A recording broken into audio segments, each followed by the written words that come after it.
Halo, assalamualaikum warahmatullahi wabarakatuh. Perkenalkan, nama saya Alia Kamelia Fauzia dengan NIM 22110121. Di sini pertama-tama izinkan saya untuk menjelaskan memaparkan materi tentang kebebasan informasi dan juga privasi dalam era digital ini. Pertama-tama di sini saya ingin menjelaskan tentang definisi kebebasan dan juga definisi dari informasi. Pertama, kebebasan. Apa sih kebebasan? Kebebasan adalah hak dasar setiap individu untuk berpikir, menyatakan pendapat, mengambil keputusan tanpa paksaan. Dan dalam konteks informasi ini, termasuk kebebasan untuk apa aja sih? Yang pertama, kebebasan untuk menerima informasi, kebebasan menyebarkan informasi, dan juga kebebasan mengakses data-data dari publik. Yang kedua, adapun definisi informasi. Apa sih informasi ini? Informasi adalah segala bentuk data atau pengetahuan yang berguna untuk memahami sesuatu hal atau membuat keputusan. Dan informasi ini juga bisa berupa teks, berupa angka, berupa video, berupa suara, dan juga informasi ini dapat disimpan dan juga disebarkan melalui teknologi digital. Tetapi di era digital ini, informasi bukan hanya pengetahuan, tapi bisa juga kekuasaan. Dan kebebasan informasi ini juga adalah alat rakyat, ya. Untuk saat ini, kebebasan informasi itu adalah alat rakyat untuk menguasai kekuasaan. Oke, next. Jadi untuk poin yang kedua, saya ingin menjelaskan tentang kebebasan informasi. Apa sih kebebasan informasi ini? Kebebasan informasi adalah hak masyarakat untuk mengetahui informasi yang dimiliki oleh lembaga publik. Lembaga publik ini termasuk kepemerintahan. Ini juga mendukung tentang transparansi, akuntabilitas, dan juga hak atas informasi. Adapun landasan hukum yang menjelaskan tentang kebebasan informasi yang ada di Indonesia, yaitu tentang UU nomor 14 tahun 2008 tentang keterbukaan informasi publik. Tapi yang perlu kalian tahu, jangan sampai demi transparansi kita membiarkan informasi orang atau informasi pribadi kita bocor, dan jangan juga karena privasi kita semua jadi rahasia. Baik, berpindah ke slide selanjutnya. Di sini menjelaskan tentang kebebasan informasi versus privasi. Namun sebelum saya berpindah, saya ingin menjelaskan dulu apa itu privasi. Privasi adalah hak individu untuk menjaga informasi pribadinya agar tidak diakses atau disalahgunakan oleh pihak lain.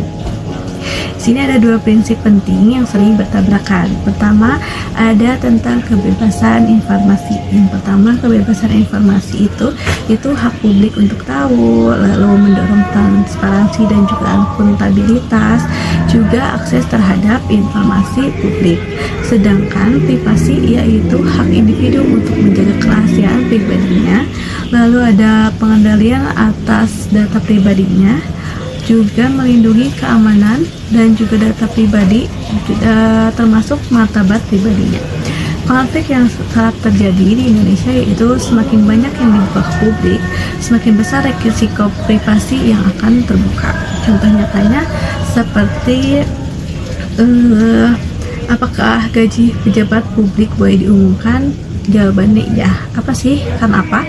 Karena mereka menyangkut akuntabilitas publik. Dan contoh yang lain, bagaimana dengan data istri, anak, alamat rumahnya? Itu gak boleh ya guys ya, karena itu termasuk wilayah privasi pribadi yang tidak terkait langsung dengan jabatannya.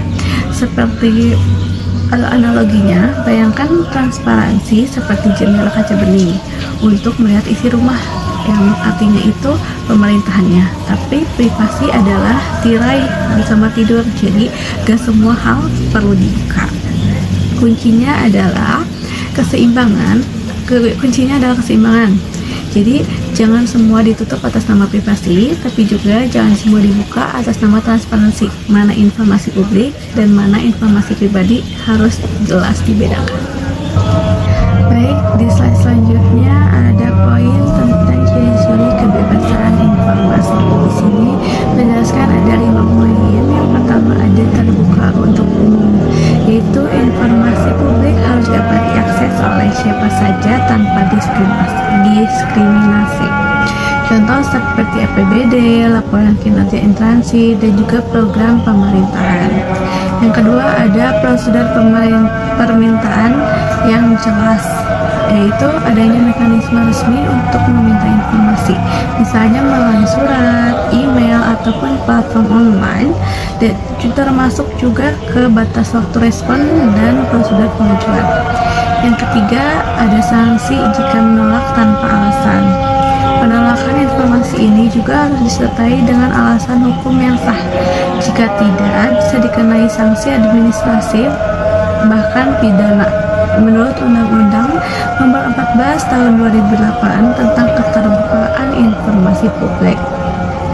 Di poin yang keempat yaitu ada mendorong partisipasi masyarakat. Nah, informasi publik yang digunakan rakyat untuk berpartisipasi dalam pengawasan ini dan juga pengambilan keputusan, misalnya berpartisipasi anggaran, musrenbang, dan juga partisipasi dalam pemilu.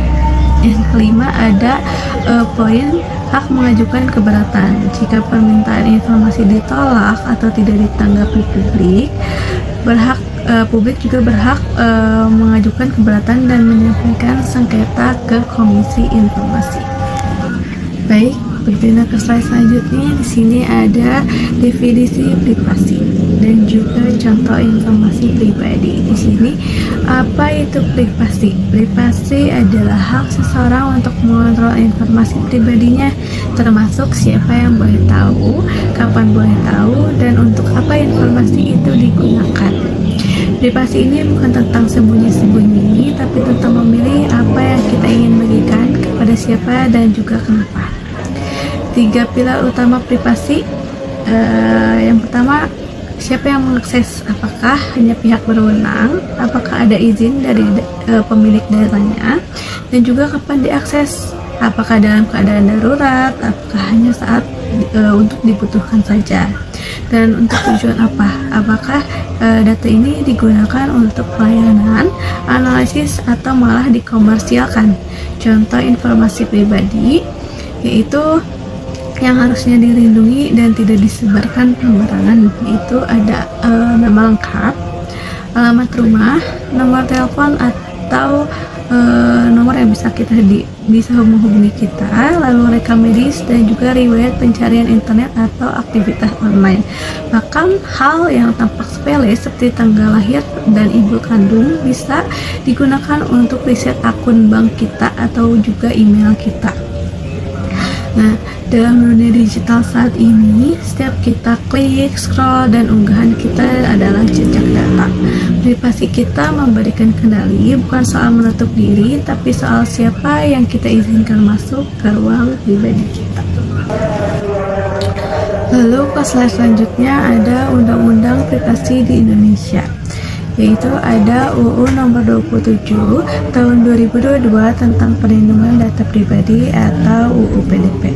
Di sini ada 3 poin penting dalam Undang-Undang PDP, yaitu yang pertama ada persetujuan pemilik data itu wajib. Data pribadi kita tidak boleh dikumpulkan atau digunakan tanpa izin yang sah dari pemiliknya, karena tanpa izin sama dengan pelanggaran. Yang kedua ada subjek data atau pemilik data, yang dimana setiap orang berhak mengetahui, mengakses, dan juga memperbaiki, bahkan menghapus datanya yang disimpan oleh pihak lain. Jadi kalau data kita disalahgunakan, kita bisa protes secara hukum. Yang ketiga ada kewajiban pengendalian data, di mana lembaga atau organisasi yang mengumpulkan data wajib harus menjaga keamanan dan juga kerahasiaan dan integritas data pribadi kita. Karena jika mereka lalai, bisa dikenakan sanksi pidana, denda hingga sebesar 6 miliar. Lalu di sini ada undang-undang lain yang mendukung tentang perlindungan privasi, Yang pertama ada Undang-Undang ITE Nomor 11 Tahun 2008, yaitu perlindungan data dan informasi elektronik. Yang kedua ada Undang-Undang Kesehatan, yaitu kerahasiaan data pasien dan juga data rekam medis.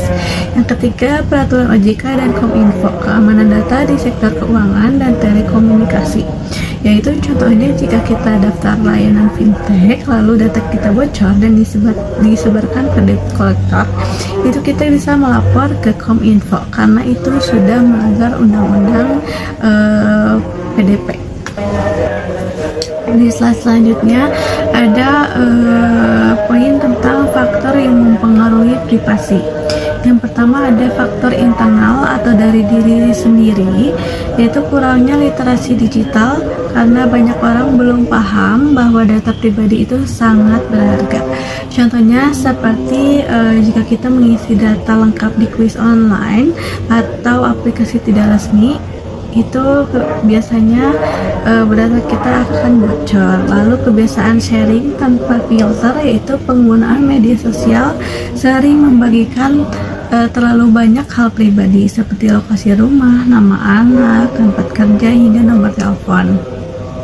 Lalu ada pun faktor eksternal atau dari lingkungan digital, yaitu seperti teknologi baru, AI, IoT, Big Data, yaitu perangkat seperti Smart TV, Smart Speaker, atau aplikasi AI bisa merekam atau menganalisis aktivitas privasi pengguna. Yang kedua ada privasi digital dan monetisasi data.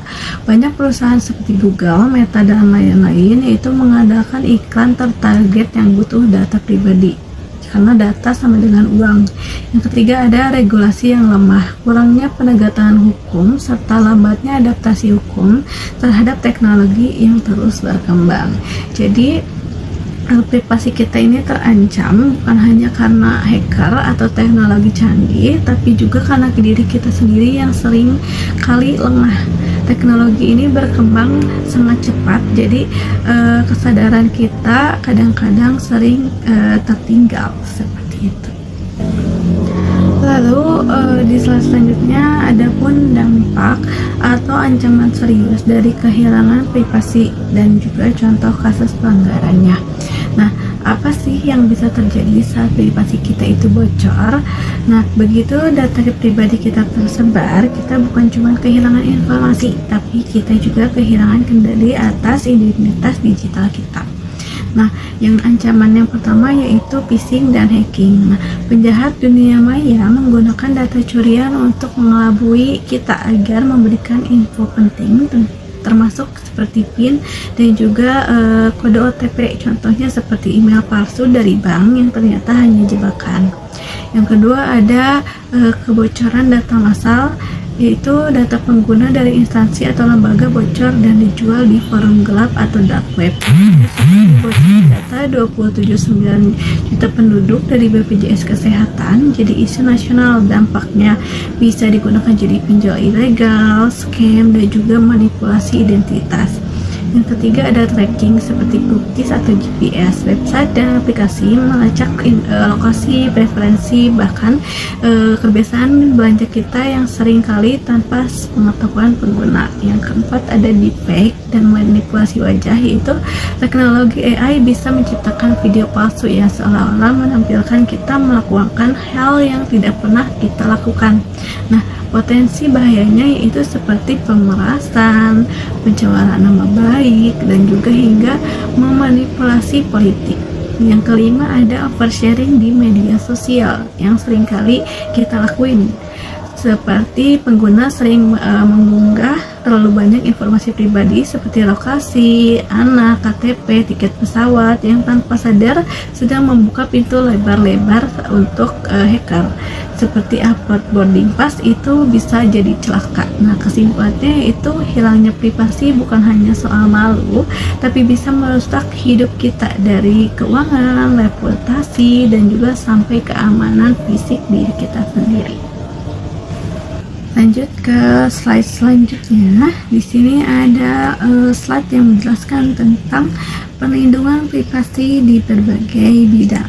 Di sini ada dijelaskan tentang perlindungan privasi di bidang pemerintahan. Yang pertama yaitu data yang diolah pemerintah itu ada EKTP dan juga kartu keluarga, lalu ada penerima bantuan sosial atau DTKS, lalu ada data pemberi tetap atau DPT. Di sini ada pun masalah umumnya seperti banyaknya sistem yang belum terinskripsi secara end-to-end, lalu tender proyek IT yang kadang dimenangkan oleh vendor tanpa rekam jejak keamanan yang memadai. Di sini ada pun solusi ideal yang bisa dilakukan, yaitu dengan audit digital berkala, lalu sertifikasi keamanan sistem dari BSSN, Kominfo dan juga lain-lain. Lalu ada transparansi anggaran TI seperti yang bisa mencegah korupsi yang berdampak ke keamanan. Lalu ada pun perlindungan privasi di bidang pendidikan, yang dimana data yang disimpan dalam pendidikan ini ada nilai akademik, ada absensi dan juga presensi biometrik, dan juga tugas ujian, ada tugas harian hingga log aktivitas belajarnya, yang dimana resiko yang bisa terjadi yaitu kebocoran nilai yang mengakibatkan memanipulasi transkrip datanya. Lalu akun mahasiswa yang diretas, yang akan terjadi yaitu tugas palsu dan juga penyalahgunaan identitas. Adapun solusi yang bisa kita lakukan yaitu melakukan login 2 lapis atau 2FA, lalu notifikasi ke akses akunnya. Lalu sistem role based-nya akses hanya bisa diakses oleh dosen, admin, dan juga mahasiswa. Selanjutnya ada pun perlindungan privasi di bidang kesehatan. Nah, di data yang dilindungi ini, yang harus dilindungi ini seperti data riwayat penyakit pasien, obat-obatan, lalu status HIV atau AIDS, dan juga gangguan mental dan lain-lain harus dokter jaga gitu. Dan resiko yang akan terjadi yaitu asuransi itu bisa menolak klaim jika datanya ini bocor. Lalu ada stigma sosial pada penyakit sensitif dan penyalahgunaan untuk pemerasan. Nah, solusi yang bisa dilakukan pada bidang kesehatan ini yaitu enkripsi penuh pada data kesehatan, lalu hak akses terbatas yang hanya untuk dokter yang bisa menangani dan juga bisa mengakses. Lalu ada juga jejak digital, siapa yang mengakses, lalu kapan mengaksesnya, dan juga untuk apa data itu diakses. Lalu selanjutnya ada pelindungan privasi di dunia bisnis. Nah, sektor-sektor rentan di dunia bisnis seperti e-commerce yang di dalamnya ada nama, alamat, histori belanja. Lalu sektor fintech yang dimana data tersebut ada nomor rekening, EKTP pengguna, lalu ada selfie penggunanya. Nah, resiko yang bisa terjadi dalam kebocoran data ini, profil pelanggan dijual ke pihak ketiga, lalu penyalahgunaan untuk iklan pinjaman bodong, dan lain-lain. Nah, di bidang bisnis ini ada aturan globalnya seperti GDPR di Eropa. Di Eropa ini jika melanggar bisa dikenai denda hingga 4% dari total pendapatan yang ia dapatkan. Nah, di Indonesia ini UU PDP mulai mengadopsi standar ini. Nah, kesimpulannya, privasi kita bukan barang mewah tapi hak dasar. Dan di dunia digital ini, melindunginya bukan pilihan tapi sebuah keharusan yang harus kita jaga untuk menjaga kerahasiaan data pribadi kita. Selanjutnya ada slide tentang dampak kehilangan privasi dan contoh kasus pelanggaran privasi. Nah, saya akan menjelaskan pertama dengan dampak kehilangan privasi. Nah, apa sih yang bisa terjadi saat privasi kita bocor? Nah, pencurian identitas seperti nama, NIK, dan nomor rekening itu bisa digunakan untuk pinjam ilegal, membuat akun palsu, dan juga transaksi gelap. Lalu ada pun seperti penipuan online atau phishing dan social engineering yang kerap sering terjadi di masa-masa kini, seperti mendapatkan email jebakan dari bank palsu, lalu mendapatkan link palsu untuk mencuri data login. Lalu ada chat yang mengirim hadiah yang pemberitahuan kita mendapat hadiah itu sebuah penipuan online. Lalu ada pemerasan dan doxing, di mana informasi pribadi digunakan untuk mengacam dan data diunggah ke media sosial untuk mempermalukan kita dan juga mengancam kita. Nah, terus kita akan mendapatkan kita akan merasa kehilangan rasa aman karena merasa selalu diawasi, selalu takut berbicara dengan bebas, selalu mengalami paranoia digital. Nah, contoh kasus pelanggaran privasi yang sudah terjadi yaitu seperti Cambridge Analytica Facebook di 2016 sampai di 2018, yang dimana data pribadi jutaan pengguna digunakan tanpa izin. Nah, tujuan ini yaitu mempengaruhi opini politik termasuk pemilu Amerika Serikat dan Brexit, yang dimana menjadi alarm besar jika data bisa digunakan untuk memanipulasi demokrasi, maka seberapa aman kita sebenarnya di era digital ini. Lalu kedua ada kasus Tokopedia di 2020, yaitu di mana data 91 juta akun pengguna itu bocor, mulai dari email, password khas yang harusnya dilindungi, lalu ada nama lengkap. Ini data-data ini tuh dijual di forum hack dark web, yang saat itu pihak Tokopedia menyatakan kalau tidak ada data penting yang bocor, tapi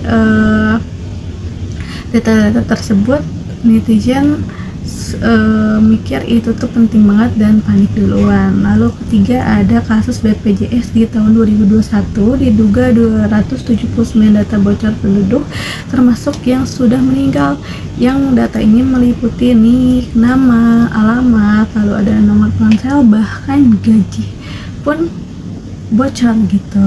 Yang data ini tuh dijual hanya 17 juta di forum gelap. Nah, dari setelah sekian banyak materi yang telah sampaikan, saya bisa tarik kesimpulan dari semua materi, yaitu faktor yang mempengaruhi privasi, yaitu privasi digital bukan hanya soal teknologi, tapi juga soal perilaku dan juga kesadaran manusia, yang dimana faktor internal seperti kurangnya literasi digital dan kebiasaan membagikan informasi pribadi tanpa berpikir panjang itu membuat kita secara tidak sadar menyerahkan privasi kepada pihak luar. Dan juga ada pun faktor eksternal seperti AI, big data, regulasi yang lemah, dan juga komersialisasi data oleh perusahaan yang menciptakan lingkungan digital yang kompleks dan juga penuh resiko. Lalu kesimpulan utama yang saya dapatkan dari materi ini yaitu privasi bukan hilang begitu saja, tapi sering kita serahkan sendiri karena kita yang lalai, karena kita tergiur, atau karena tak paham arti dari nilai dari berharganya data kita. Nah, kalau kita tidak peduli soal privasi hari ini, jangan heran kalau data pribadi kita di hari esok akan menjadi barang dagangan dari era digital ini. Sekian dari saya. Mohon maaf apabila ada kesalahan atau kekurangan, mohon dimaafkan. Saya tutup. Wassalamualaikum warahmatullahi wabarakatuh. Kominfo Siberkreasi dan Super Nelly mempersembahkan.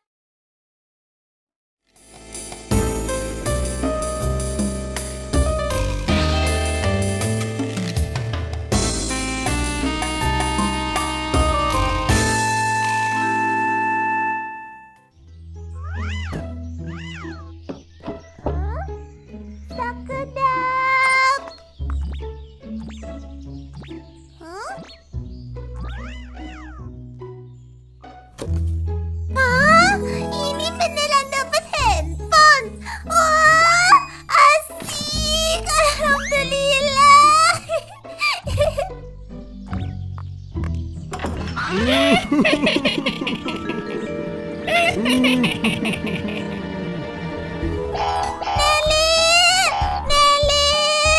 Nunu dapat handphone. Yeay! Dari siapa, Nu? Ini hadiah, Nelly.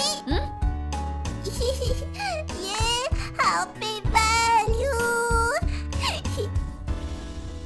Hah? Masukkan nama dan identitas Anda. Hah? Oke. Stop! Nunu, tidak boleh sembarangan memberi identitas kita di handphone. Di era digital ini teh, kudu hati-hati, Nu. Banyak kejahatan cyber. Nih, dengerin penjelasan Nelly. 1. Jangan kasih informasi data pribadi sembarangan. Data itu bisa dicuri untuk mengakses rekening bank atau kejahatan lain. 2. Kalau muncul pop-up aneh-aneh, jangan diklik. Bisa jadi itu penipu. Oh gitu nih. Kalau gitu Nunu pakai foto-foto aja deh. Nah, soal foto Nunu juga harus hati-hati. 3. Jangan upload atau posting foto anak tanpa busana. Dan jangan juga memberikan lokasi anak. Di internet banyak kejahatan dengan mencuri foto anak-anak. Ih, serem! 4. Anak-anak tidak boleh membuat sosial media sendiri. Sosmed anak harus dikelola oleh orang tuanya. Kupret, rencana kita gagal. Nunu nggak memberi identitas pribadinya. Tenang, saya selalu punya rencana cadangan. Ini alat untuk mengubah suara kita. Tes, tes, tes. Tes. Hah? Halo, saya ibunya Nunu.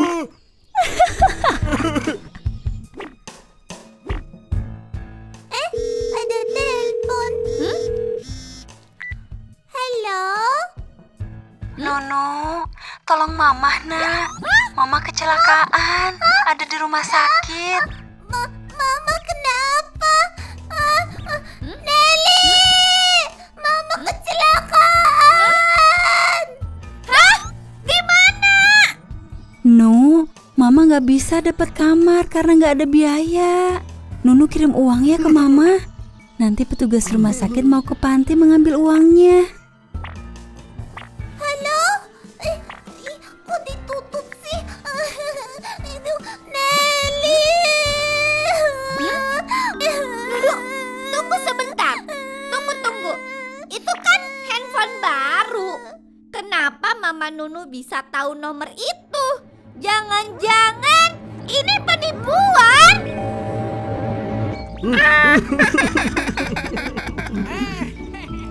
Permisi, ini dari rumah sakit. Pak, ini uang untuk biaya mama saya. Tolong mama saya ya, Pak. Tolong. Tenang, Dek. Pasti kami tolong. Nunu ketipu. Kupret, super galak. Berani-beraninya kalian nipu cucu Nelly. Ini jebakan. Kabur. Jeripet tulang bajing. Gak capek.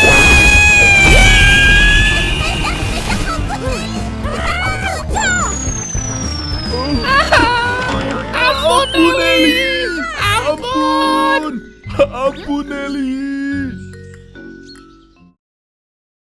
Super Nelly, kuat dan lincah, walaupun kau terlihat terlihat lemah.